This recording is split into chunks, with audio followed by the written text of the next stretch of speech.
Welcome to the MuseCast, where we squeeze every last drop of inspiration out of Sunday's sermon. Awesome. Well, hello and welcome to the MuseCast. Dan and I have brought on this dude that we felt sorry for because he was just wandering around. No, just kidding. I am totally kidding. I'm Shawna Boren. That's Dan Kent. And that guy is Scott Boren. So thank you for joining us, Mr. Boren. Okay, so hold on. Dan. Just in case it's not obvious, Shawna Boren, Scott Boren, husband, wife, power duo. So, yes. I mean, yes, not brother, sister. Yes. Husband, wife, happily. How long, Scott Boren? The test. Long time. You better. Cheater. Oh, my God. Cheater. No. Come on. Almost. Oh, my goodness. I'm doing the math in my head. We're almost married 22 years. No, you lie. 23 years. Oh my god. 23 years. We're 22 years right now. We had a good run while it worked. It seems shorter than it is. Okay. We're moving on. To get us started today, we all have a little show and tell for you. And so, Dan the man, yes. Who do you want to go first in this show and tell situation? I think we're already familiar with part of your show and tell, so we should probably finish the picture. Okay, yeah, because I showed one on Sunday, Sophia, and I have the whole collection. So in order of my favorite, and these are still in the boxes because that's how I keep them safe. But we have Sophia. She's number one, my favorite. That's who you had on Sunday, right? That's who I had on Sunday. Yeah. Because remember, I'm a 93-year-old woman in my heart and soul. Okay, my second favorite is Rose. Isn't she just cute? Thank you, Dan, for the fanfare. Scott, I need you to kind of, come on. This is Blanche. Blanche. Oh, my goodness. That name. Blanche. Woo, that name. And finally, we have Dorothy. Yay, Dorothy. And these, I know you're wondering, these are from an episode where they're competing against one another in a bowling tournament. So you're welcome. Hey, which one is Betty White? She's Rose. Rose. She's Rose. Okay. Yes. She's my number two favorite. Her and Sophia, they kind of, Anyway. Okay, Dan, what you got? I would really like to have a Columbo bobblehead. Oh yeah. But I do have a Van Gogh. Oh. See the Van Gogh? Nice. You'll notice when I turn the Van Gogh, he's got the wounded ear. Oh, and nice. Check this out. This is gonna blow your minds. It does not. Ear. Oh my comes goodness. off.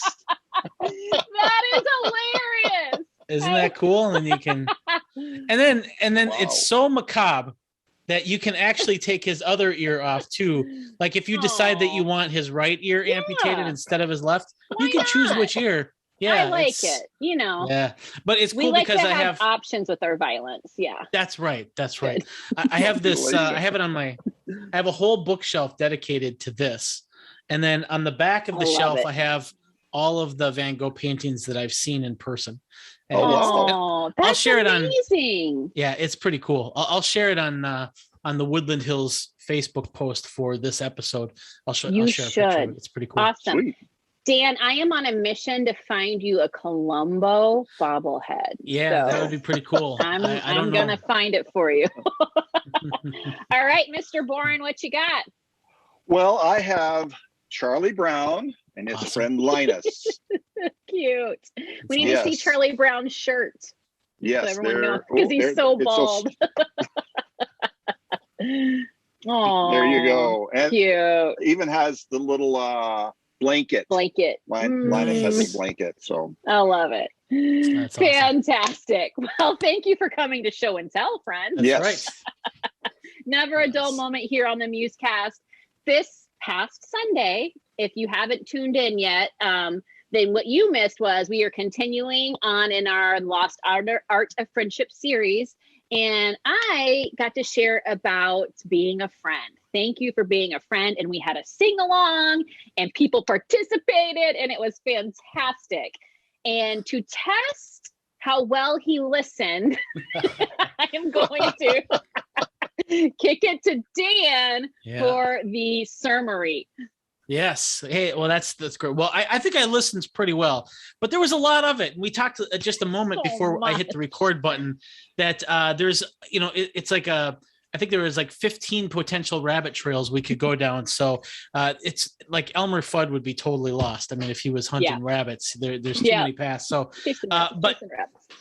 but you start with the Golden Girls kind of thank you for being a friend, which is a great way to kick off the sermon, I thought. And then we've been talking about friends, and so you start by talking about 3 obstacles, and we're all aware of this, but it's good to just be reminded that these are the challenges that everything we do falls under these challenges, and especially when it comes to trying to have spiritual friends. And those obstacles you mentioned were technology and our kind of quest, our obsession with efficiency, which sort of goes against the slow cook nature of spiritual friendship.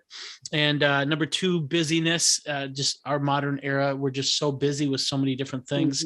And number 3, past hurts. And we if we've been wounded or hurt or abused by somebody in our past, we bring all of that stuff into the next relationship that we seek to enter. And so in the context of those 3 kind of big obstacles outside of ourselves, we also have a lot of potential things inside of ourselves that can sabotage our friendships. And you mentioned 7 of those, which you got from Paul Eddy, and I'm just going to state them. Number 1, unclear expectations for the relationship. Number 2, gossiping about the other. Number 3, or really gossiping about anybody, because you can infer that you're going to be gossiped about also. Absolutely. Number 3, betraying confidentiality. That's a really big one. Number 4, possessiveness. Number 5, controlling or smothering behavior. Number 6, competitiveness with your friend or negative comparisons about your friend. And then number 7, a quid pro quo arrangement. And you had to go really fast through this. And so I had a lot of people who were just like, what was that duck go duck thing that it's like, well, so let me just say quid pro quo is the actual Latin. And basically what that means is where you kind of view the relationship, well, I helped you move, so you should come mow my lawn for me. And you kind of do that kind of negotiating where everything is, there's almost like you're keeping score, and it all has to balance out. And that type of thinking will make a relationship very pragmatic and not very intimate and not very natural. It'll be overly structured. And then you talked about 5 different relationship builders. And these were really good. Number 1, you have to know and care about the other person. You have to learn about how they see everything from their perspective, and you have to understand their inner world to the best of your ability. Number 2, you have to have initiative. You have to be, and I love the fact that you use the Titus verse on being eager to do good. It's not just a matter of, if the opportunity comes along, I'll do it. It's more like, no, I'm going to seek the opportunity. I'm going to hunt it down, and I'm going to find it. Number 3, you have to cultivate the friendship. That is, you have to have consistency. You can't, if you have new flowers, you can't water them once in April and then, be done with it. You have to take care of it all summer long. And so it has to be consistent. Number 4, you have to safeguard or protect the relationship. And number 5, you talked about one anothering and kind of living in this other oriented sort of way. And I think what I appreciated most about this sermon is that, Greg especially, but even into Emily, we were very abstract, and we were talking about a lot of friendship ideology, and this one was just like the opposite way. It was very practical. It's very much, okay, now how do I shift the gears and knobs in my own head, in my own life, as I seek to go and do this. And so the sermon, I thought, did just a wonderful job of giving us actual controls that we can use. So now, Scott, one of the things that we do is, it's our sort of a tradition here, is that if somebody who gave the sermon on Sunday is actually on the MuseCast on Tuesday, then we give them an opportunity now to say, is there anything that you would have liked to have said, but you didn't have time, or your tenacious spouse forced you to cut it out of your sermon and you would have really liked to have said it, but you couldn't? Now's your chance. Yay! I get my chance. Yes, I did have a tenacious spouse that was like, Shawna, you cannot say all of this. There's not enough time. We would have been there for 3 hours, so no one needed that. I mean, we say this all the time. You have like 30 to 40 minutes, and there is no way that you can say all the things. There's just not. There's always something else, or something you wish you would have said differently, or flesh out a little more. And in a series, hopefully you're progressing through the series. And so, I was tasked with the practicality of it all. Like, what are some tools? What are some practices that we can lean into to walk this out? What I cut was I think like 5 steps on how to apologize, wrapped up in that conflict stuff. There were some more things about conflict, but I just couldn't, I couldn't get stuck there. And I know that the past hurts piece is huge. And I always feel a little, I don't know if it's guilty or bad. I don't know what it is. I wish we could always spend more time on that, because I know that's so real for so many. Yeah. But we couldn't just camp out there. And so I had to get us to, okay, so what are some of the tools and practices that we do need to be doing? And I'm aware that there are things that weren't covered. I'm very aware of that. I'm aware that there were things that were like sped through for efficiency's sake, even though we talked about not being super efficient.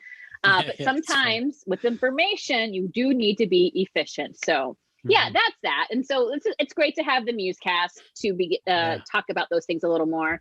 And today I'm going to kind of like sit back a little bit, because it's really a challenge to host your own discussion about your own sermon. So Dan's perfectly capable of kind of steering this ship. We've got Scott here. And so I'm just going to kind of chill a little bit and let you guys, let's just take this journey and see where it goes.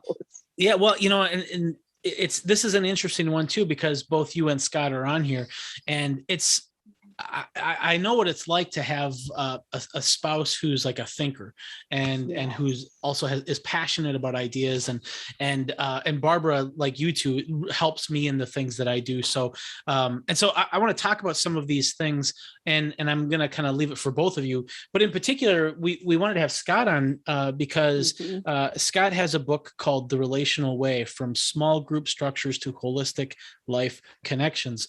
And so I did not read this because my assumption was, okay, well, I'm not starting any small groups.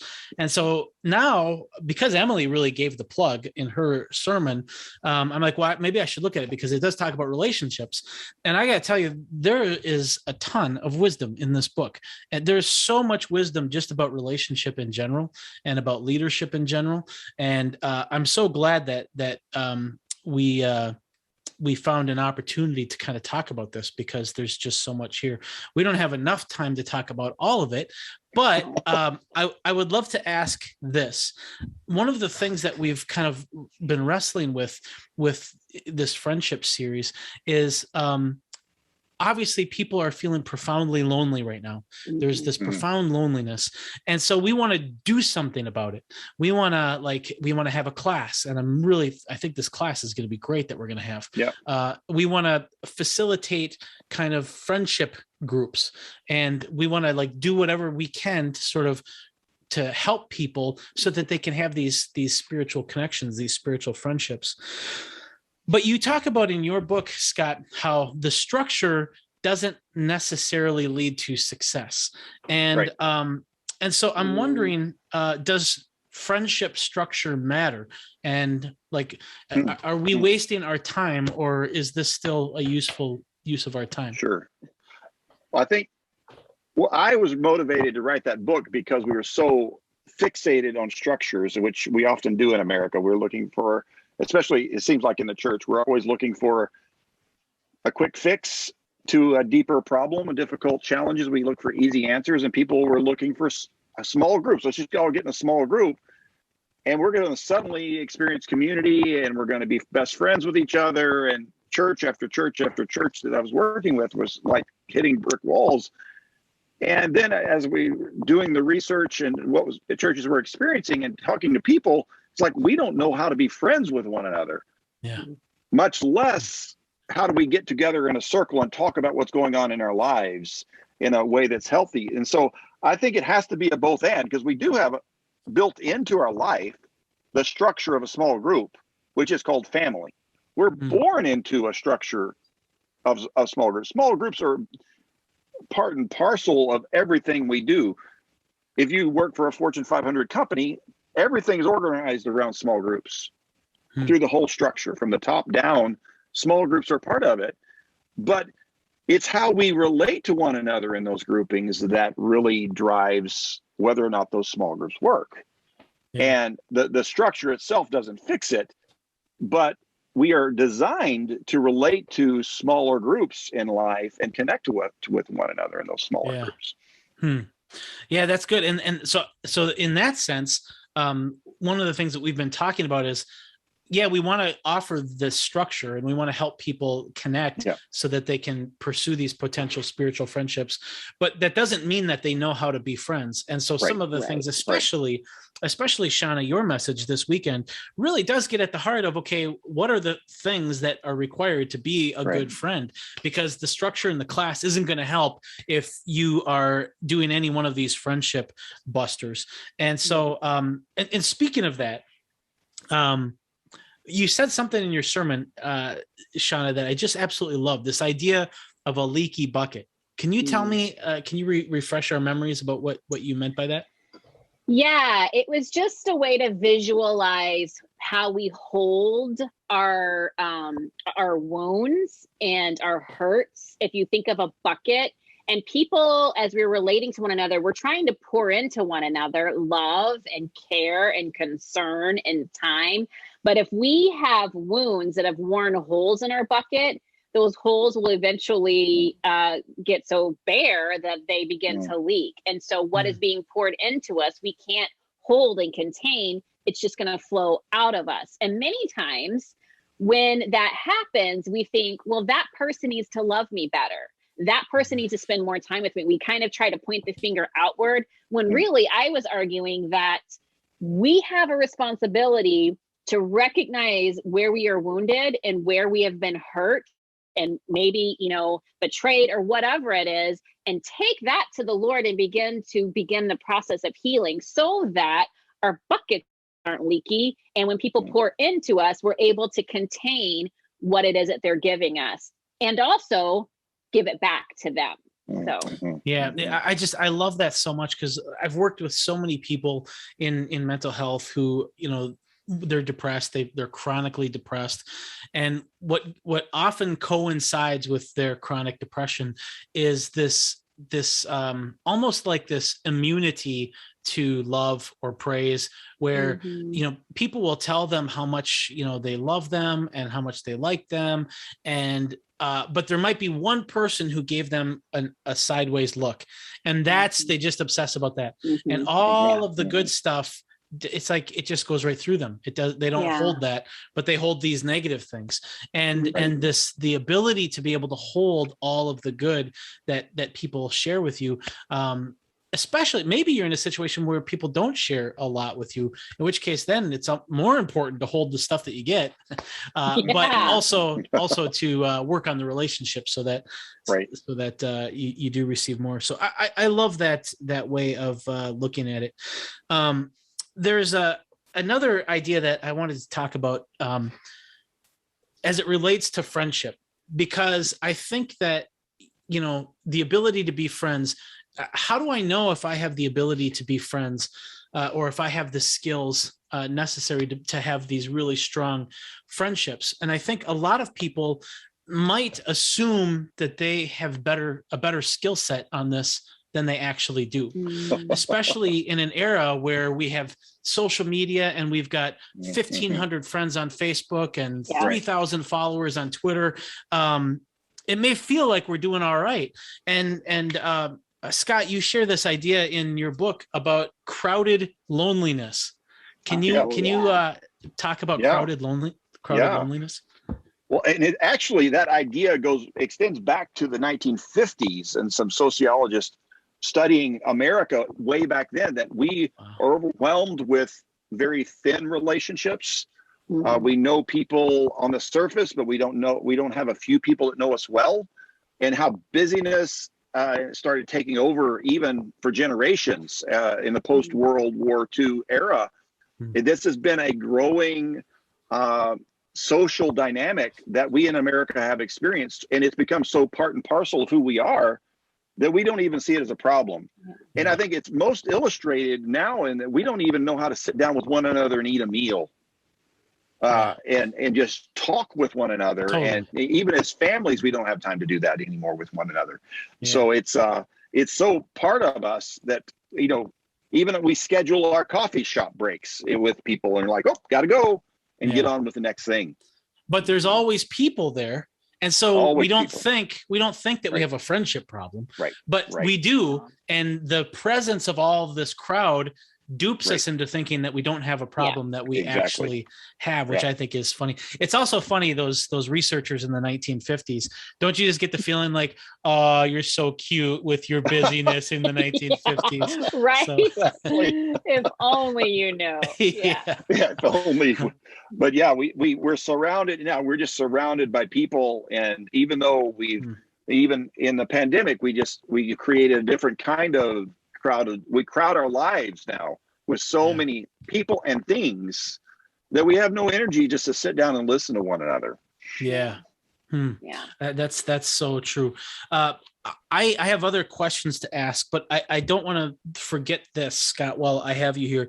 Given that we've talked about a lot of stuff on this friendship series, and your book is kind of like Shawna's sermon, where there's like these big ideas, but there's also a lot of practical stuff in your book. And so between the big ideas and the practical stuff in your book, what do you think in your book is most relevant to the discussion of spiritual friendships that we've had at Woodland Hills here over the last few weeks?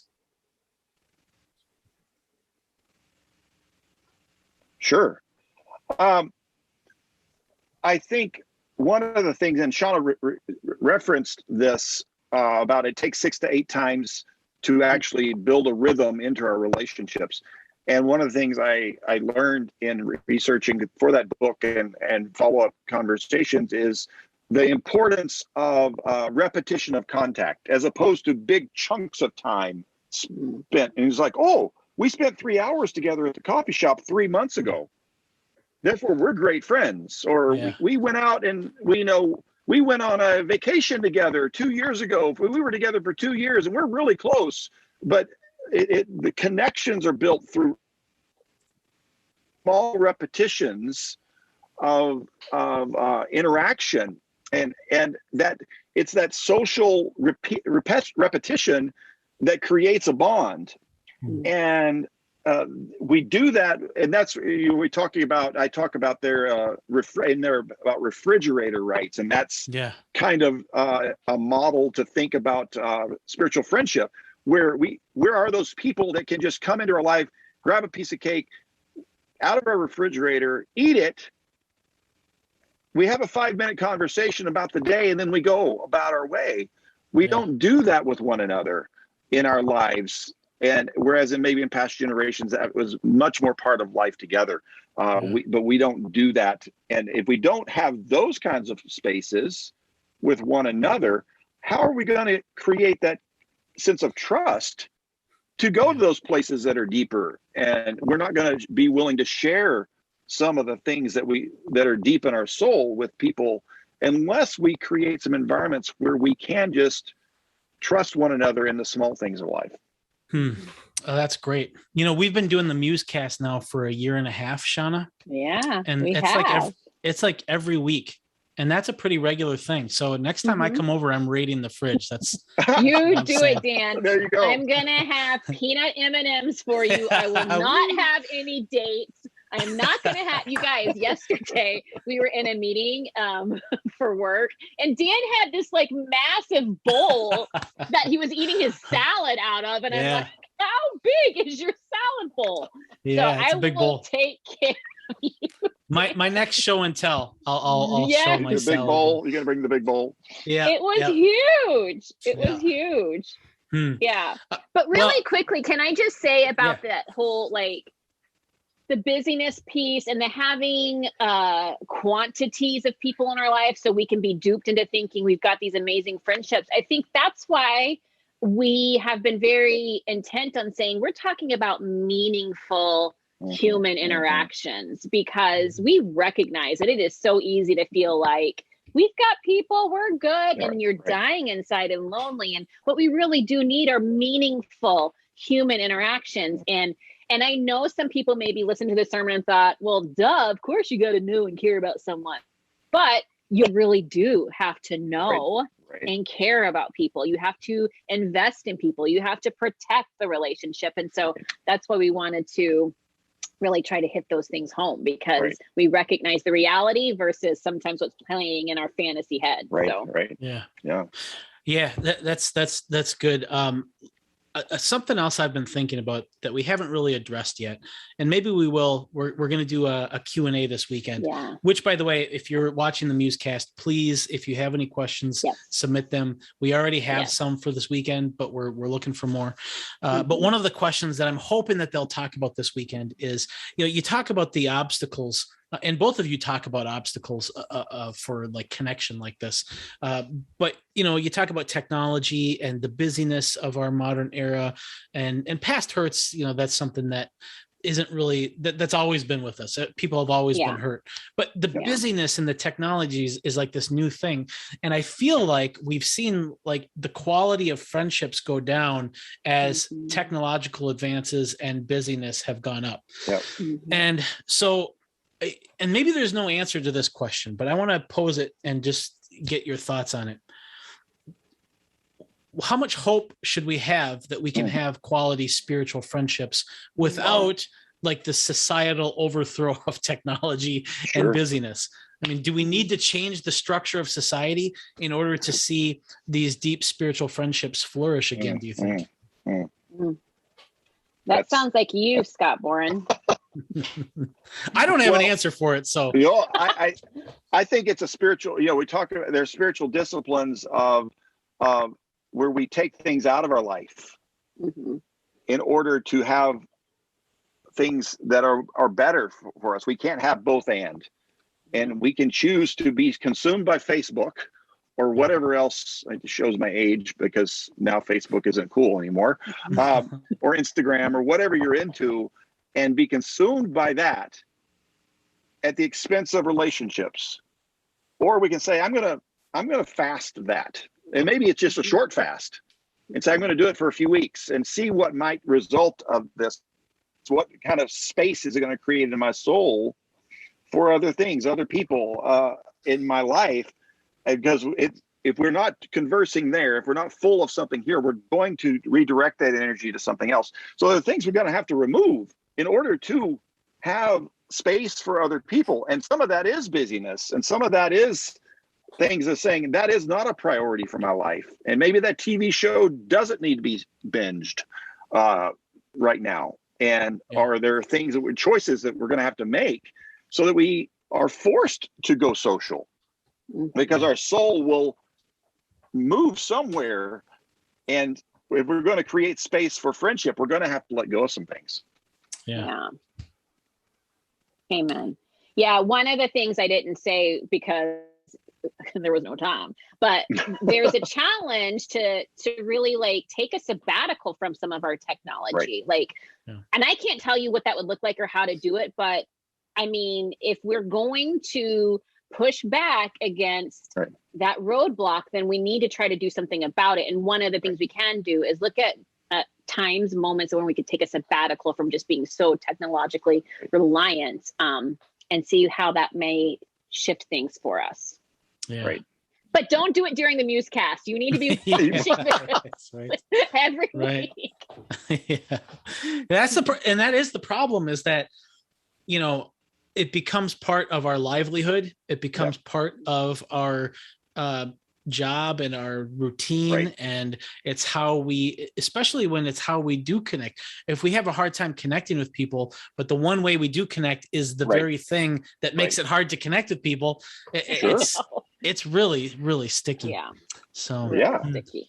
Well, hey, we are closing on time here. And so this is so great being in this position, because I get to ask you two, I need to hear like one last nugget that can help our viewers with friendship or with their spiritual walk, that this content has sort of provoked in you, that you think that the MuseCast audience should hear.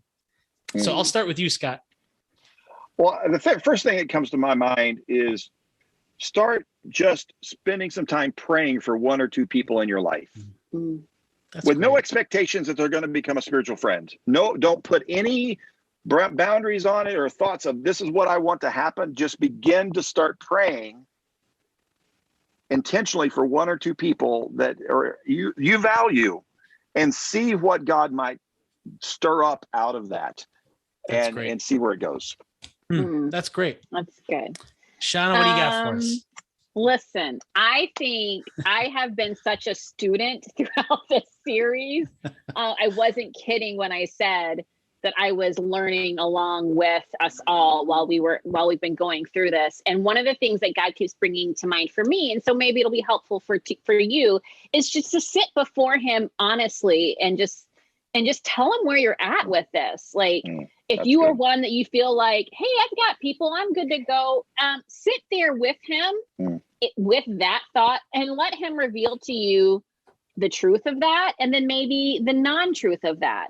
Or if you are lonely and you want friends, but you don't know how to do it, sit with Him in that and ask Him for the grace and the confidence and the bravery to begin to step forward and just try to engage with people.